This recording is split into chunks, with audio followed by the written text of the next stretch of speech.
નમસ્કાર વિદ્યાર્થી મિત્રો, સ્વાગત છે તમારું યુટ્યુબ ચેનલની અંદર.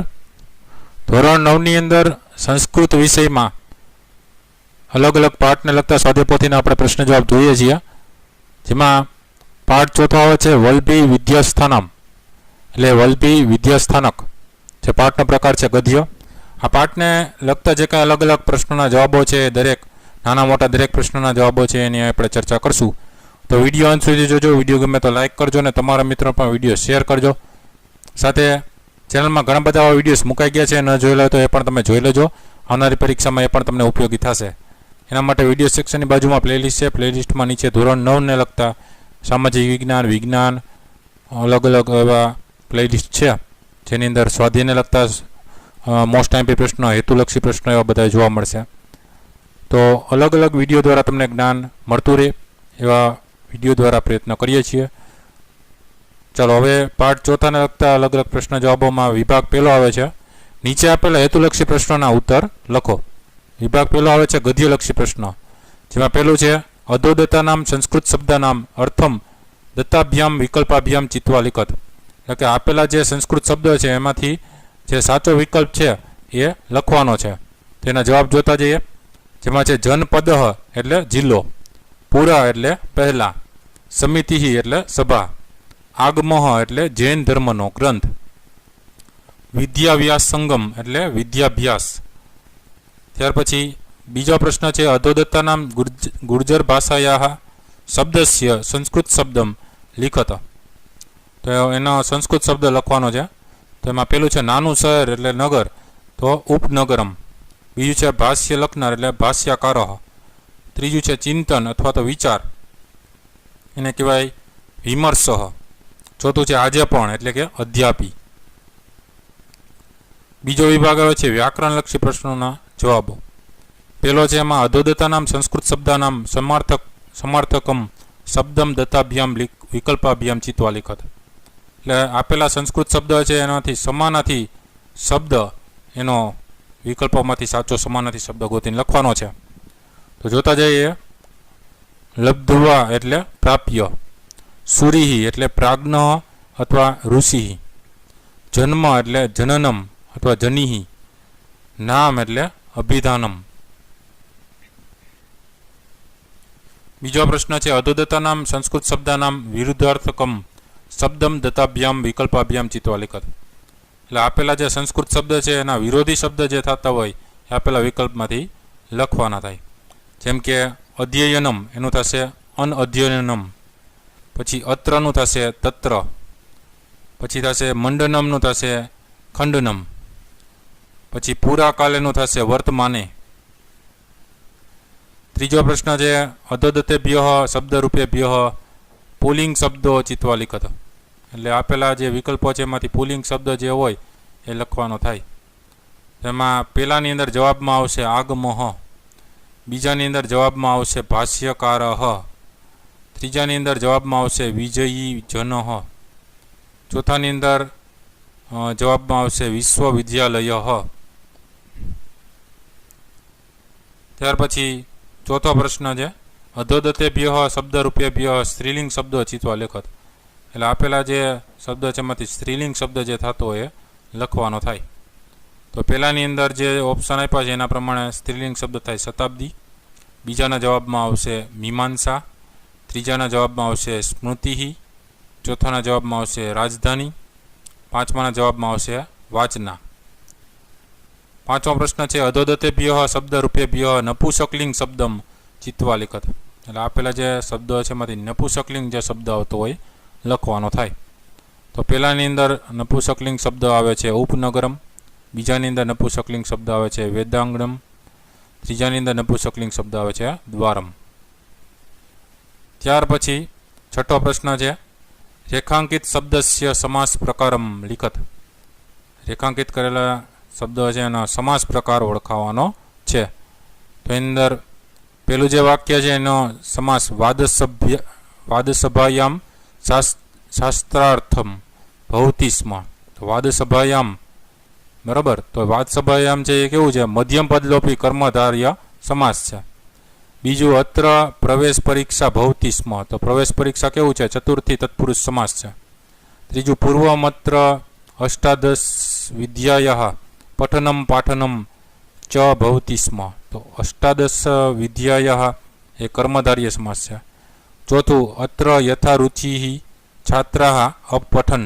તો યથા રુચિ છે અવયવી ભાવ સમાસ છે. ત્યાર પછી સાતમો પ્રશ્ન આવે છે અધોદતેભ્યઃ રૂપેભ્યઃ સપ્તમી બહુવચનમ ચિત્વા લિખત. તો એમાં પહેલાની અંદર જવાબમાં આવશે કેન્દ્રેષુ, બીજાની અંદર જવાબમાં આવશે દેશેષુ અને ત્રીજાની અંદર જવાબમાં આવશે વિદ્યાસુ. સપ્તમી બહુવચનનું રૂપ લખવાનું છે. પછી આઠમો પ્રશ્ન છે એમાં અધોદતેભ્યઃ રૂપેભ્યઃ હસ્તન ભૂતકાળસ્ય રૂપમ ચિનુત. એટલે હસ્તન ભૂતકાળનું જે રૂપ છે એ લખવાનું થાય. તો પહેલાની અંદર જવાબમાં આવશે અપઠન, બીજાની અંદર જવાબમાં આવશે અયચ્છત, ત્રીજાની અંદર જવાબમાં આવશે આસન, ચોથાની અંદર જવાબમાં આવશે અભવત. નવમો પ્રશ્ન છે સંધિ વિચ્છેદમ કુરત, એટલે સંધિ છૂટી પાડવાની છે. તો પહેલાની અંદર યદેકમ, તો યત વત્તા એકમ. બીજું પૂરા કાલે પી, તો પૂરા કાલે વત્તા અપી. ત્રીજું પ્રસ્તાવોડ ભવત, તો પ્રસ્તાવઃ વત્તા અભવત. ચોથું તામોતિર્ય, તો તામ વત્તા ઉત્તિર્ય. પાંચમું એવું મેવ, તો એવમ વત્તા એવું. છઠ્ઠું સમાપ્ત નંતરમ, તો સમાપ્તિ વત્તા અંતરમ, સમાપ્તિ વત્તા અનંતરમ. ત્યાર પછી વિભાગ બી જોઈએ. અધોદત્તાનામ પ્રશ્નાનામ સંસ્કૃત ભાષાયામ ઉત્તરમ લિખત. નીચે આપેલા પ્રશ્નના ઉત્તર સંસ્કૃત ભાષામાં લખો. જેમાં પહેલો છે શ્રીમલ્લવાદી સુરહ કહ આસિત. તેનો જવાબ થશે શ્રીમલ્લવાદી સુરહ જૈનાચાર્ય આસિત. બીજો પ્રશ્ન છે વેદાંગનાની કતિ સંતિ. તેનો જવાબ થશે વેદાંગનાની ષટ સંતિ.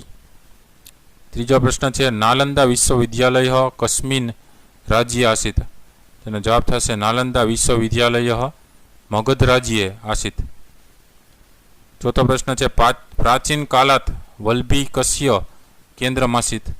તેનો જવાબ થશે પ્રાચીન કાલાત વલ્ભી અધ્યયન અધ્યાપનસ્ય કેન્દ્રમાસિત.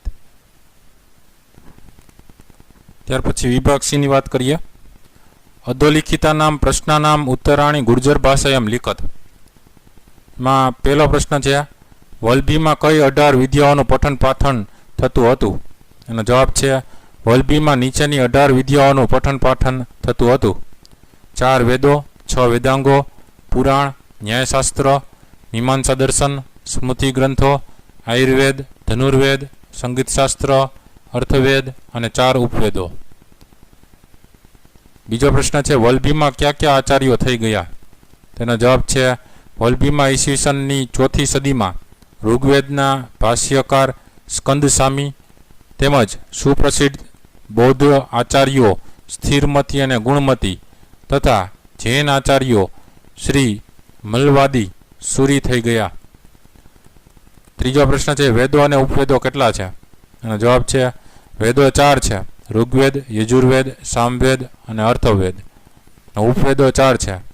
આયુર્વેદ, ધનુર્વેદ, ગંધર્વવેદ અને સ્થાપત્યવેદ. ત્યાર પછી વિભાગ ડી ની વાત કરીએ. એમાં પહેલો પ્રશ્ન છે અધોદત્તાનામ ગદ્યખંડાનામ ગુર્જર ભાષાયામ અનુવાદમ કુરત.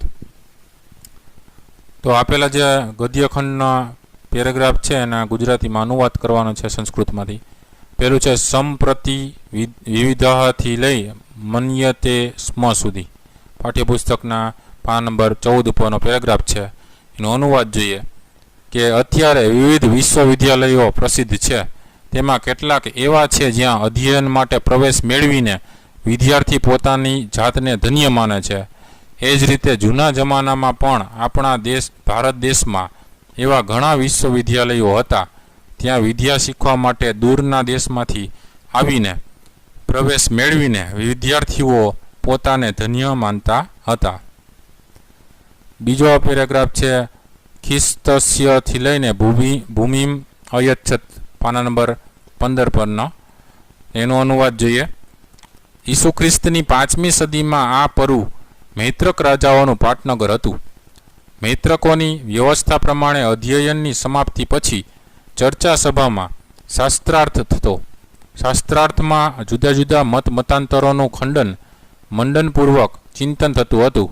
અનેક વિજેતાઓને રાજા ઉપહાર તરીકે ભૂમિ આપતા. બીજો પ્રશ્ન છે અધોરેખાંકિત પદાની શુદ્ધાની કૃત્વા ગદ્યાંશમ પુનઃ લિખત. તો આપેલા જે વાક્ય છે એની અંદર અંડરલાઇન કરેલા શબ્દોને ફરી પાછા લખવાના છે સંસ્કૃતમાં. જેમાં પહેલાનો જવાબ જોઈએ. ઈદમનો આવી રીતે ઈદમ ઉપનગરમ પ્રાચીન કાલાત વિદ્યા કેન્દ્રમાસિત. પછી પૂર્વમનું પૂર્વમ અત્ર અષ્ટાદશ વિદ્યાયા પઠનમ પાઠનમ એ પઠનમ પાઠનમનો આવી રીતના લખવાનો અનુસ્વાર કરીને ચ ભવતિ સ્મ. એ જ રીતના બીજો જે વાક્ય આપ્યું છે એનો જવાબ જોઈએ. સટ વેદાંગાનીનું વેદાંગનાની પુરાણમનું પુરાણમ ન્યાય મીમાંસા સ્મૃતિ આયુર્વેદ ધનુર્વેદ. પછી ગંધર્વવેદ આવી રીતે થશે ગંધર્વવેદનું ગંધર્વવેદ. પછી અર્થવેદા ચત્વારઃ ઉપવેદા ચ સમાવિષ્ટા સંતિનું સંતિ. તો વિદ્યાર્થી મિત્રો આ હતા અલગ અલગ આ પાઠને લગતા સ્વાધ્યાય પોથીના પ્રશ્નોના જવાબો. વિડીયો ગમ્યો તો લાઇક કરજો અને તમારા મિત્રો પણ વિડીયો શેર કરજો.